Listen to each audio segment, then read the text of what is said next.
اللہ تبارک و تعالی فرماتے ہیں فَإِذَا قَضَيْتُم مَّنَاسِكَكُمْ فَاذْكُرُوا اللَّهَ كَذِكْرِكُمْ آبَاءَكُمْ أَوْ أَشَدَّ ذِكْرًا۔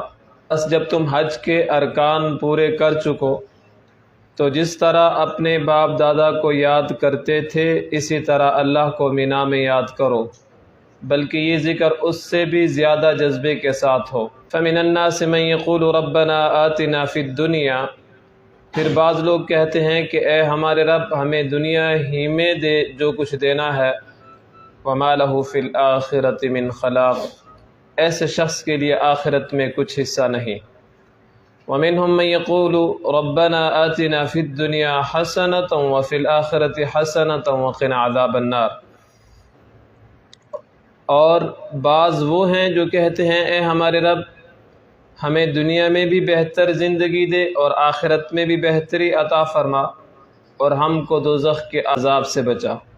اولئک لہم نصیب مما کسبوا واللہ سریع الحساب، انہی لوگوں کو ان کی کمائی کا حصہ آخرت میں ملے گا اور اللہ جلد اعمال کا حساب کرنے والا ہے۔ واذکروا اللہ فی ایام معدودات، اور اللہ کو ان چند دن قیام کے دنوں میں یاد کرتے رہو۔ فمن تعجل فی یومین فلا اثم علیہ، پھر جو 2 ہی دن میں جلدی مینا سے چلا آئے اس پر کوئی گناہ نہیں ہے۔ ومن تأخر فلا اثم علیہ لمن اتقى، اور جو 1 دن زیادہ لگا دے اس پر بھی کوئی گناہ نہیں ہے، یہ اس شخص کے لیے ہے جو اللہ کی نافرمانی سے ڈرے۔ واتقوا اللہ، اور اللہ سے ڈرو۔ وَاعْلَمُوا أَنَّكُمْ إِلَيْهِ تُحْشَرُونَ، اور یقین جانو کہ تم کو اسی کے پاس جمع ہونا ہے۔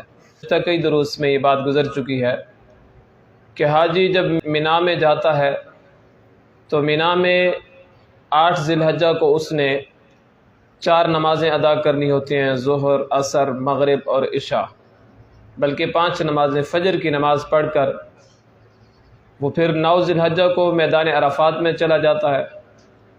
میدان عرفات میں ظہر اور عصر کی نماز پڑھنی ہوتی ہے اور وقوف عرفات ہوتا ہے جو کہ فرض ہے حج کا۔